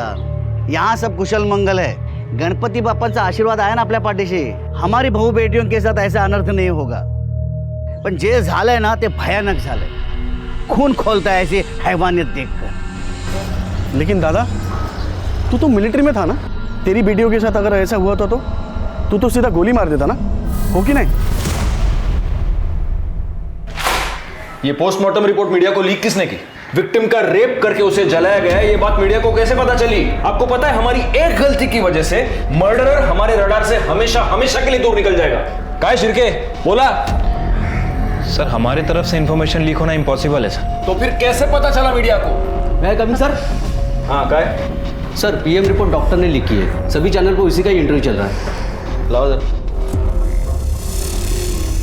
जी बिल्कुल, एक लड़की के साथ सामूहिक बलात्कार हुआ है। 4 से 5 लड़के हो सकते हैं। फिर उस लड़की को अधमरी हालत में जलाया गया है। झूठ बोल रहा है ये डॉक्टर। डॉक्टर, मुझे लगता है ये केस बिल्कुल अलग है। ये आप कैसे कह सकते हैं? क्योंकि लड़की का रेप नहीं हुआ है। देखिए, आप मेरे तजुर्बे के साथ मेरे प्रोफेशन पर भी सवाल उठा रहे हैं इंस्पेक्टर साहब। बिल्कुल उठा रहा हूँ, क्योंकि तजुर्बा मेरा भी है और मेरा तजुर्बा ये कहता है कि लड़की का सिर्फ मर्डर हुआ है। इसलिए बॉडी की पहचान ना हो, इसलिए उसकी बॉडी का सिर्फ चेहरा और ऊपरी हिस्सा जलाया गया है। अगर रेप हुआ होता तो पूरी की पूरी लाश जलाई जाती, रेप का सबूत मिटाने के लिए। दूसरी बात, अगर लड़की को जिंदा जलाया जाता तो लड़की शोर मचाती, चीखती, उसकी आवाज कोई सुनता, लेकिन किसी ने उसकी आवाज नहीं सुनी। इसका मतलब लड़की को पहले मारा गया और फिर जलाया गया। ये आपकी बनाई हुई कहानी है। शिर्के, बॉडी को इस हॉस्पिटल से दूसरे हॉस्पिटल शिफ्ट करो, दोबारा पीएम रिपोर्ट करेंगे। लेकिन आप ये कैसे कर सकते हैं? मैं बिल्कुल कर सकता हूं। बस आप दुआ कीजिए कि आपकी रिपोर्ट इस दूसरी रिपोर्ट के साथ मैच हो, वरना आपको पता चल ही जाएगा कि मैं क्या क्या कर सकता हूं। चला शिर्के। पुलिस पर मीडिया और डिपार्टमेंट के सीनियर्स दोनों का प्रेशर बढ़ने लगा। पुलिस ने पूरे नागपुर शहर में तहकीकात की, हिस्ट्री शीटर्स, रोड रोमियोज को गिरफ्तार किया, लेकिन कोई कामयाबी हाथ नहीं लगी। जिन लड़कियों की मिसिंग कंप्लेंट दर्ज हुई थी उनके घर वालों को बुलाकर शिनाख्त करवाई गई, पर किसी ने कोई पहचान नहीं दिखाई। आखिर कौन थी ये लड़की और क्या इस अनजान लड़की की मिसिंग कंप्लेंट दर्ज भी हुई थी? पुलिस ने अपने प्रयासों में कोई कमी नहीं छोड़ी और आखिरकार उन्हें इस केस से जुड़ा पहला क्लू मिला। इंस्पेक्टर साहब, हमारे जो पड़ोसी है ना, उनकी बहू बहुत दिन से गायब है और वो जो लोग हैं उसे ढूंढने की कोशिश भी नहीं कर रहे हैं, ना कि उसके मायके के लोगों को कुछ बता रहे हैं। क्या नाम है लड़की का? प्रिया। और पति का? रोशन वाघमारे।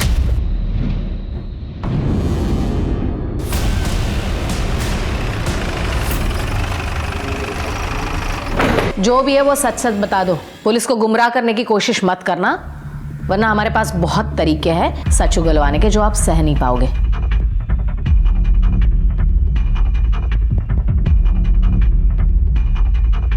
किसके लिए? जी मैडम, वो आपके लिए। हाँ बताइए। वो अपने बॉयफ्रेंड के साथ भाग गई। कब? और आपको कैसे पता वो बॉयफ्रेंड के साथ भाग गई? उस रात एक हॉर्न की आवाज़ सुन के मेरी नींद खुली। इतनी रात में कौन हॉर्न बजा रहा है ये देखने के लिए मैं खिड़की पे आया।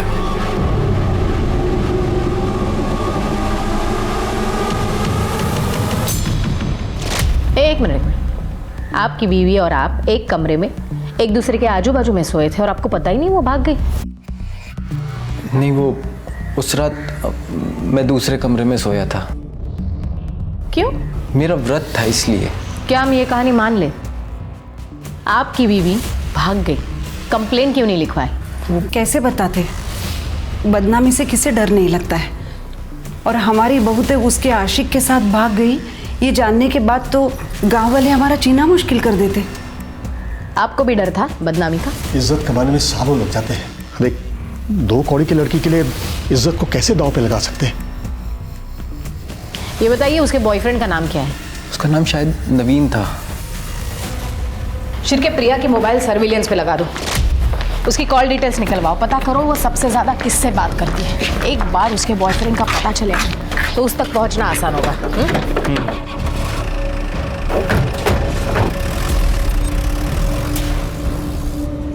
मैम मुझे लग रहा है कि हम गलत दिशा में जा रहे हैं। मुझे नहीं लगता। डेड बॉडी का और प्रिया का कुछ ना कुछ संबंध है।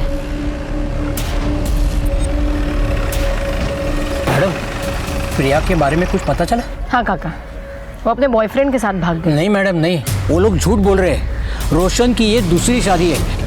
पहली शादी इसी लड़की के बड़ी बहन से हुई थी जो कि 2 महीने नहीं टिकी, वो अपने घर वापस चली गई। क्यों? वो तो मालूम नहीं, लेकिन दोनों लड़कियों के साथ जरूर कुछ गलत हुआ है। आपको उन लड़कियों का घर पता है? हाँ, जो गलत है वो गलत ही है ना बेटा, रोक दे ये सब, नहीं तो तुम्हारे साथ साथ पूरा घर बर्बाद हो जाएगा। रोशन देखो, पुलिस घर के चौखट तक आ पहुंची है ना, बंद कर दे ये सब। मां मुश्किल है।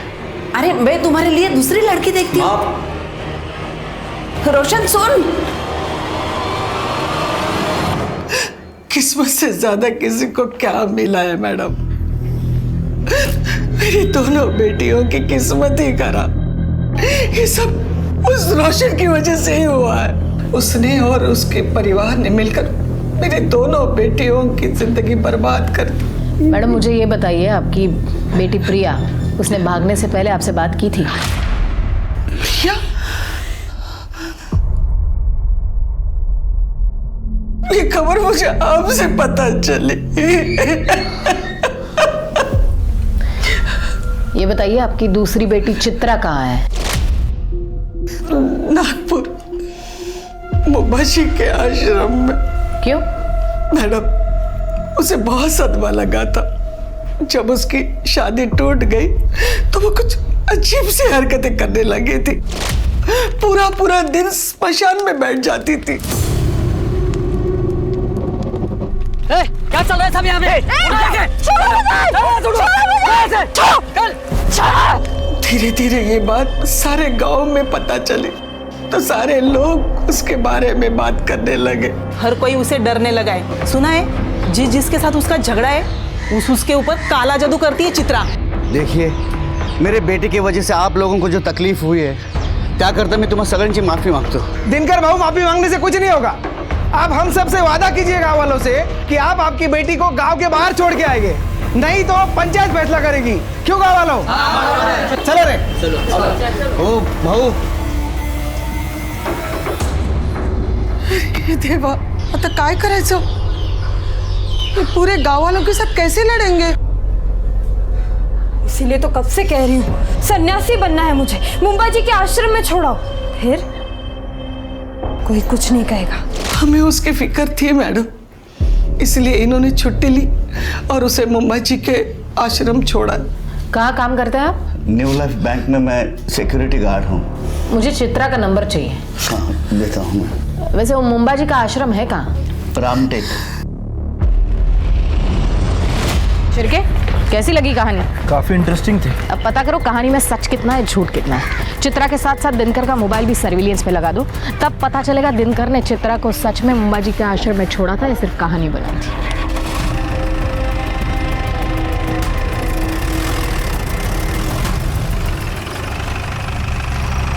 Good morning sir. Good morning. 2 PM report आ गई है। आपने सही कहा था, लड़की का रेप नहीं हुआ है सर। पहले उसे गोली मारी गई, फिर उसे जलाया गया। मैं जानता था। चित्रा और प्रिया के मोबाइल का क्या हुआ? सर दोनों के फोन अभी तक स्विच ऑफ है। इनफैक्ट दोनों के फोन नागपुर में ही स्विच ऑफ हुए थे।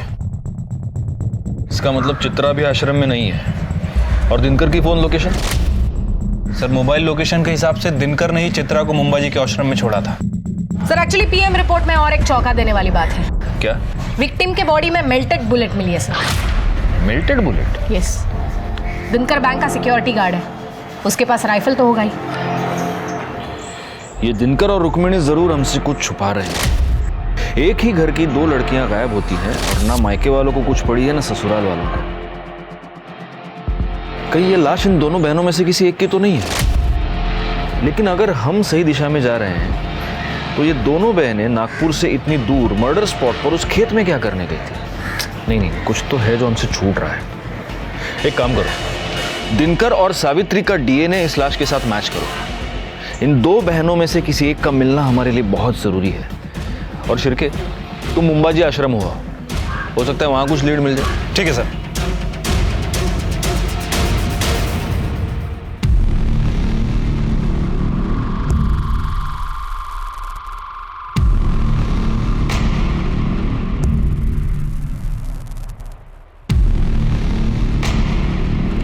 बाबा जी की जय हो। जय हो। ये आपके लिए। बढ़िया। बाबा जी हम चित्रा के मामा मामी हैं। चित्रा अक्सर यहाँ पे आती थी, आपको तो पता ही होगा। बहुत होनहार छात्र थी हमारी। उसे हमेशा कुछ न कुछ नया सीखने की चाहत थी। बहुत मानती थी मुझे। उसे तांत्रिक विद्या सीखनी थी, इसलिए यहाँ आई थी। अच्छा, तो अभी चित्रा कहाँ पे है बाबा जी? पता नहीं बेटा। आप यहाँ आने जाने वाले लोगों का रिकॉर्ड तो रखते ही होंगे बाबा जी। बेटा ये भगवान का घर है, यहाँ हर कोई अपनी मर्जी से आता है, अपनी मर्जी से चला जाता है। हाँ, वो बात तो है। आपने कहा कि वो आपकी होनहार छात्रा थी, तो फिर उसने आपको तो बताया होगा कि वो कहाँ गई है या फिर कहाँ जा सकती है। आप उसकी बहन से पूछ लीजिए, वो उसके पास रहेगी। तो बाबा जी प्रिया भी यहाँ आती थी? हाँ, कभी कभी आती थी। अभी हाल ही में कुछ दिनों पहले आई थी। क्यों बाबा जी? अब इतना तो पता नहीं बेटा, लेकिन दोनों काफी दुविधा में थी। शायद कुछ पैसों का मामला था। चल निकल यहाँ से।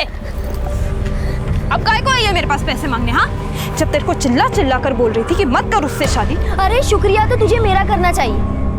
मेरी वजह से तू शादी से बाहर आ पाई है। अगर मैं नहीं होती तो अभी तक तू वही सड़ रही होती। अच्छा, इतना प्यार? चल चल, झूठ मत बोल।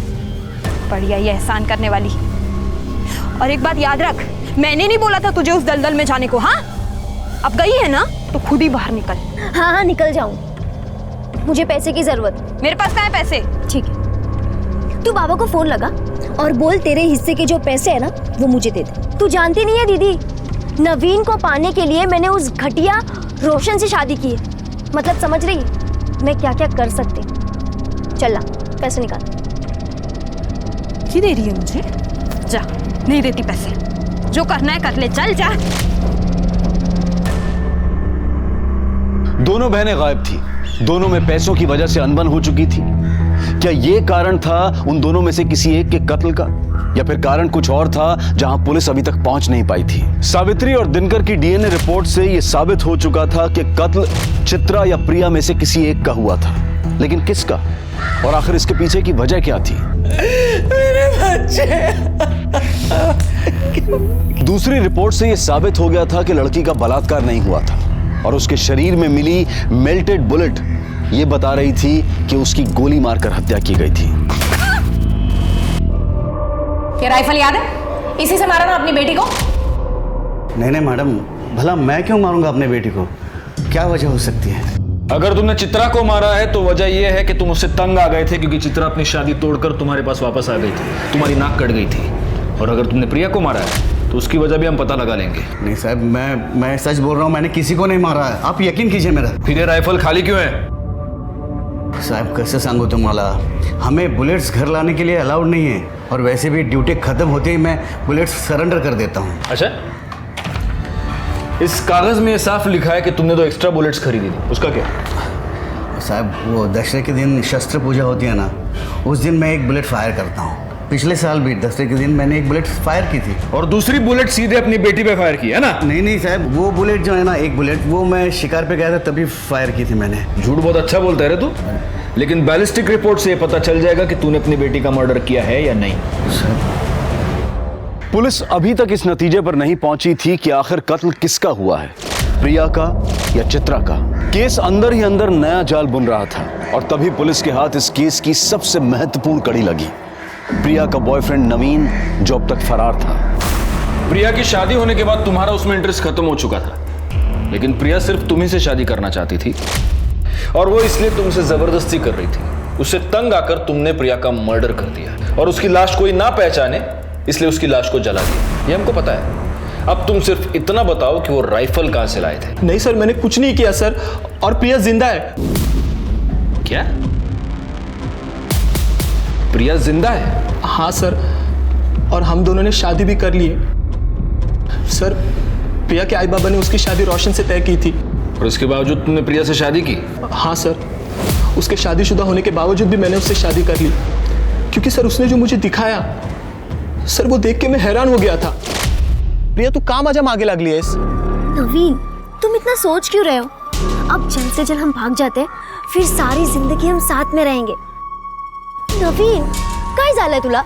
कुछ बोलता क्यों नहीं है तू? देखो प्रिया, मैं तुम्हारे साथ नहीं आ सकता। तुम्हारी शादी को बहुत दिन हो चुके हैं। नवीन बग, मेरे और रोशन के बीच में कभी कुछ नहीं था, और ना ही कुछ हुआ है। तुम कहना क्या चाहती हो? मैं तुझे कुछ दिखाती हूँ। बग,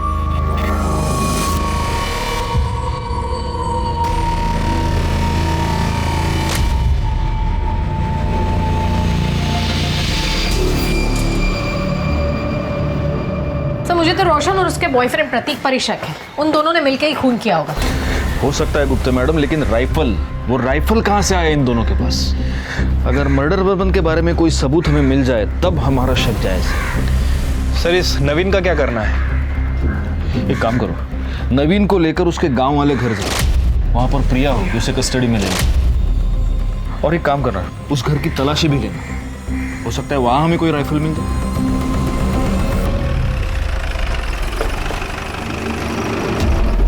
कौन सा घर है? सर वो वाला। नवीन, अंदर चेक करो जरा। प्लीज। प्रिया कहाँ है? कल रात तक तो प्रिया यही थी, लेकिन वो चली गई।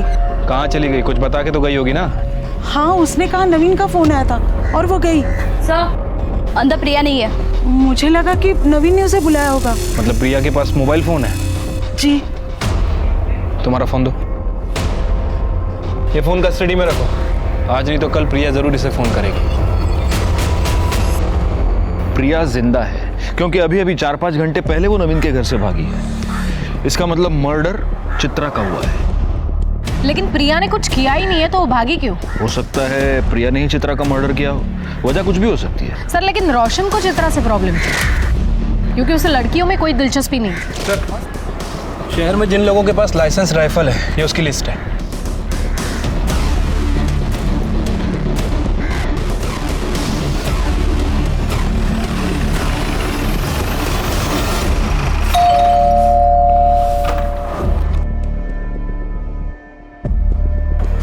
जी? इतना शॉक होने की जरूरत नहीं है।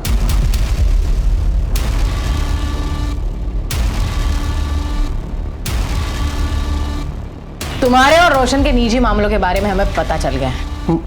मतलब ये कि तुम्हारे पास लाइसेंस राइफल है? हाँ सर। लेकर आओ। अभी लेकर आता हूँ।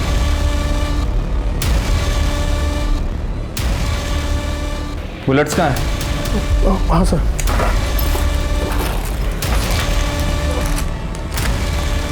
इसमें तो सिर्फ 2 ही बुलेट्स हैं, हमारे पास इंफॉर्मेशन है तुम्हारे पास 3 बुलेट्स थी। हाँ हाँ मैडम, वो 1 बुलेट मिल नहीं रही है। मिल जाएगी बुलेट भी और तुम्हारा बयान भी कि खून तुमने किया है। अगर इस राइफल से बुलेट चली है तो बुलेट ज़रूर मिल जाएगी। तब तक तुम हमारे मेहमान बनो। इस राइफल को बैलिस्टिक रिपोर्ट्स के लिए भेजो।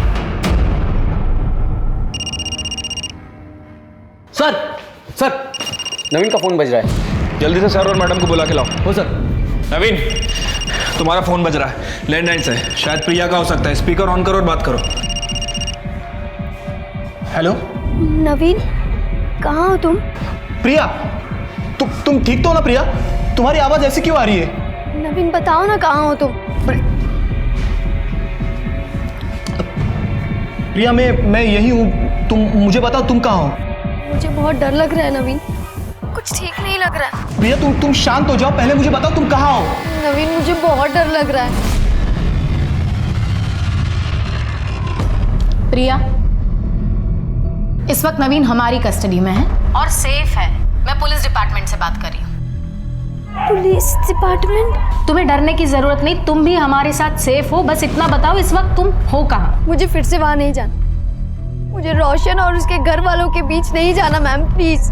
प्रिया, तुम्हें डरने की कोई जरूरत नहीं है। उस वजह से हम तुम्हें नहीं ढूंढ रहे हैं। मेरी बात ध्यान से सुनो, हमें तुम्हारी मदद की जरूरत है। तुम्हारी बहन चित्रा को किसी ने जान से मार दिया है। मार दिया? बस इतना बताओ तुम हो कहाँ, हम तुम्हें लेने आ रहे हैं।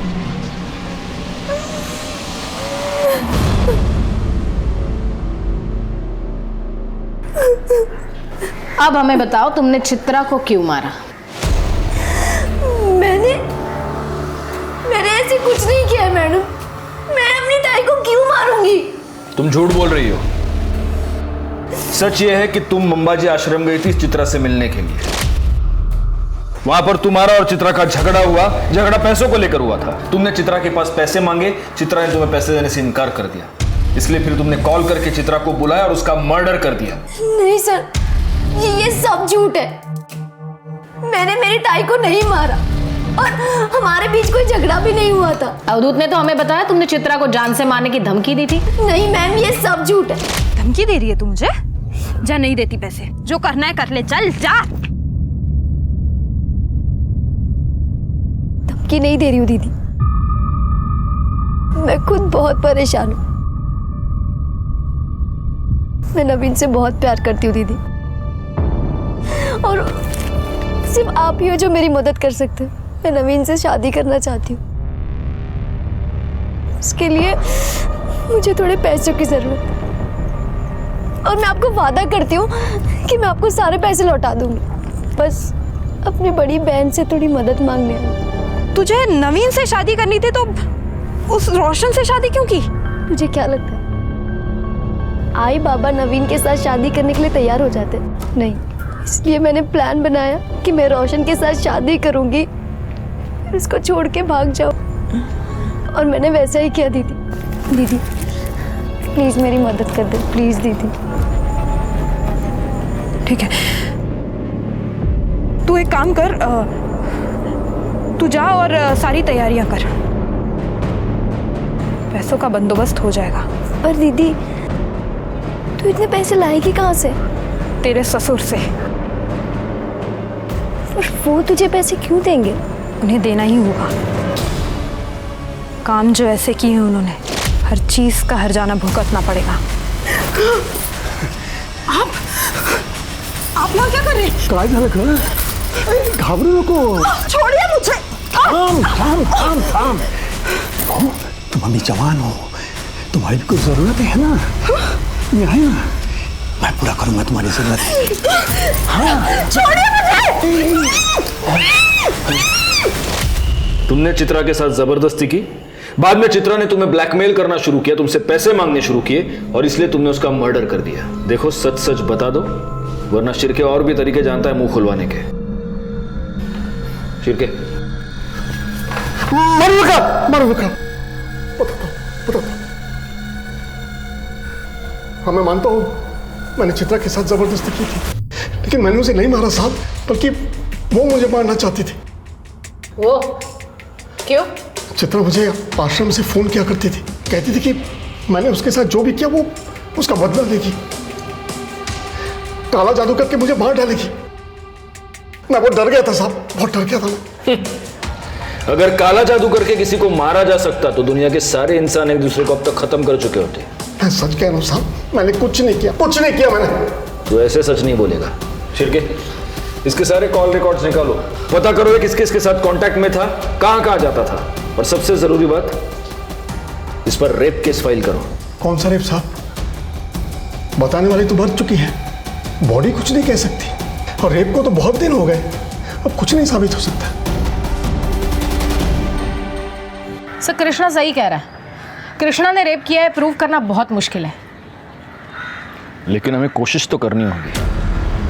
एक बात बताइए, आसपास के जितने भी पेट्रोल पंप्स हैं उसकी सीसीटीवी फुटेज आपने चेक की है? जी सर, लेकिन ऐसा कोई भी नहीं जो लास्ट कुछ दिनों में किसी भी पेट्रोल पंप से कैन से पेट्रोल लेके गया हो सकता है उसने बाइक में या कार में पेट्रोल भरा हो और वहां से कैन में डाला हो सकता है सर।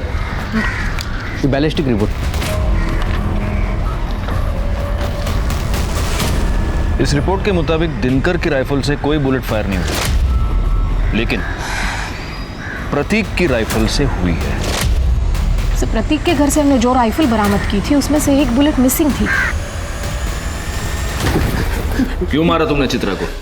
वो तो तुम्हें छोड़कर चली गई थी। नहीं सर, मैंने नहीं मारा चित्रा को। तो फिर प्रतीक ने मारा होगा, क्योंकि गोली तो तुम्हारी राइफल से चली थी। नहीं मैडम, मुझे उस बारे में कुछ भी नहीं पता। उस रात तुम दोनों साथ थे ना? हाँ सर, पर हम लोग जल्दी सो गए थे। झूठ बोल रहे हो तुम, क्योंकि चित्रा की डेड बॉडी में जो मेल्टेड बुलेट मिली है वो तुम्हारी बुलेट से मैच करती है। हो सकता है तुम दोनों ने मिलकर उसका मर्डर किया। ऐसा कुछ भी नहीं है, वो दोनों मुझे छोड़ के चली गई थी, हम दोनों का रास्ता साफ था, हम लोग ऐसा क्यों करेंगे? सर एक मिनट, कुछ बताना है आपको। सर मैंने कृष्णा के कॉल रिकॉर्ड चेक किए थे। सर मुझे लग रहा है कि मुजरिम हमारी आंखों के सामने ही था, लेकिन हम उसे पहचान नहीं पाए। मतलब? सर फोन रिकॉर्ड के हिसाब से आबाजी ने चित्रा को फोन किया था। ये आबाजी कौन है? सर ये आबाजी वही आदमी है जिसने सबसे पहले हमें लाश के बारे में इंफॉर्मेशन दी थी। हाँ सर, और इसके बाद मैंने आबाजी के कॉल रिकॉर्ड चेक किए। सर पता चला है कि वारदात के ठीक एक दिन पहले आबाजी ने चित्रा को फोन किया था, और वारदात वाली रात चित्रा ने आबाजी को फोन किया।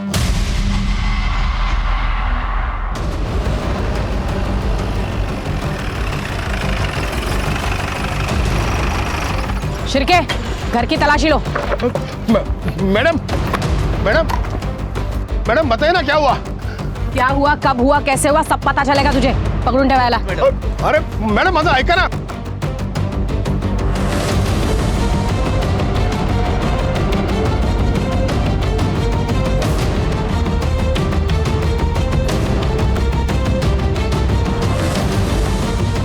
मैम, अंदर एक कैन और पाइप मिला है।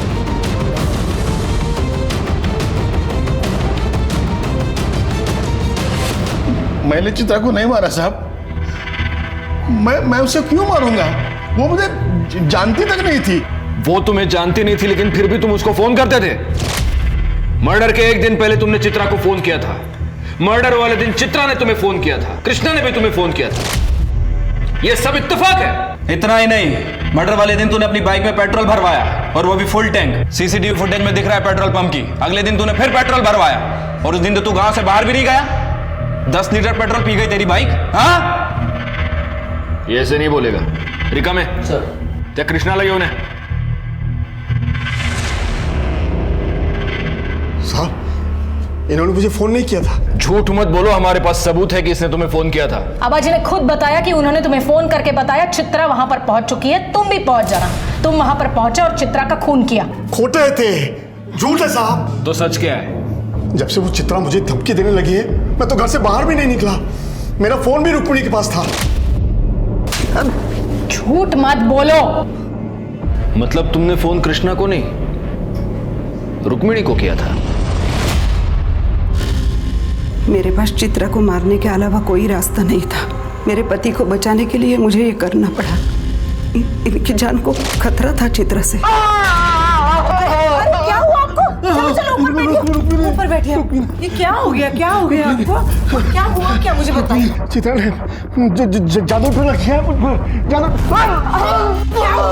क्या हुआ? क्या हुआ? वो काला जादू जानती है, छोड़ेगी नहीं मुझे। चलिए मत, सब ठीक कर दूंगी। इन्हें जरूर कुछ हुआ है। मुझे डर है कहीं ये पागल ना हो जाए। मुझे पता है ये सब उस चित्रा का किया धरा है। आप उसे कह दीजिए, उसे जितने पैसे चाहिए ना हम देने के लिए तैयार हैं, लेकिन इन्हें कुछ नहीं होना चाहिए। देखो चित्रा, रुक्मिणी जी तुम्हें जितने पैसे चाहिए उतने देने के लिए तैयार है, लेकिन इसके आगे तुम कृष्णा जी को कभी परेशान नहीं करोगी, ना उनसे मिलोगी ना उनको फोन करोगी। ठीक है। चित्रा ने मुझे फोन किया था, क्यों आ रही है? अरे तुम आ गई बेटी, आओ। नमस्कार काका। नमस्कार नमस्कार। पैसों का इंतजाम हो गया है, वो पैसे लेके आते होंगे। तुम बैठो ना, बैठो। वो आ गई है, तुम लोग जल्दी आओ। हाँ ठीक है। मैं रोशन के कमरे में गई। मैंने देखा रोशन और प्रतीक गहरी नींद में थे। मैंने प्रतीक की जेब से उसके घर की चाबी निकाली और चुपचाप वहाँ से चली गई। बाहर मनोहर मेरा इंतजार कर रहा था, उसके साथ उसका एक दोस्त भी था। मनोहर ने अजय को पैसों का लालच देके इस काम में शामिल कर लिया था।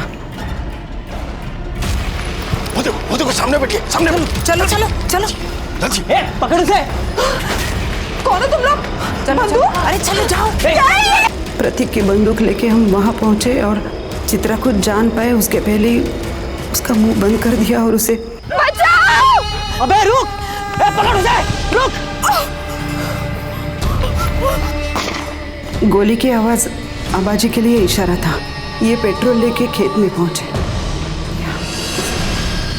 चित्रा का मर्डर भले ही रुक्मिणी ने करवाया था, लेकिन इसके पीछे की सोच हमारे रूढ़िवादी समाज से आती है। रुक्मिणी ने अपने बेटे की होमोसेक्सुअलिटी को छुपाने के लिए उसकी जबरदस्ती शादी करवाई, अपने घर में अपने ही बेटे और अपने पति द्वारा उस पर अत्याचार होने दिया और चुप रही। और जब चित्रा बागी हो गई तो उसे मरवा दिया। गलती चित्रा की भी थी, जिसने सब कुछ चुपचाप सहा और गलत तरीके से कृष्णा से बदला लेने की कोशिश की और अपनी जान गंवा बैठी। ये बात याद रखना बहुत जरूरी है कि बुराई से बुराई पर जीत नामुमकिन है। इंसाफ की लड़ाई सिर्फ और सिर्फ सच से जीती जा सकती है। अब मैं अनूप सोनी आपसे विदा लेता हूं। फिर मुलाकात होगी क्राइम पेट्रोल सतर्क के ब्लैक हेडलाइंस अध्याय में एक और नए केस के साथ। और याद रखें, क्राइम और आपके बीच में सिर्फ इतना फर्क है कि आप कितने सतर्क हैं। सतर्क रहें, सुरक्षित रहें। जय हिंद। क्राइम पेट्रोल के और भी दिलचस्प कहानी देखने के लिए हमारे चैनल को सब्सक्राइब करें और बेल आइकॉन दबाना न भूलें।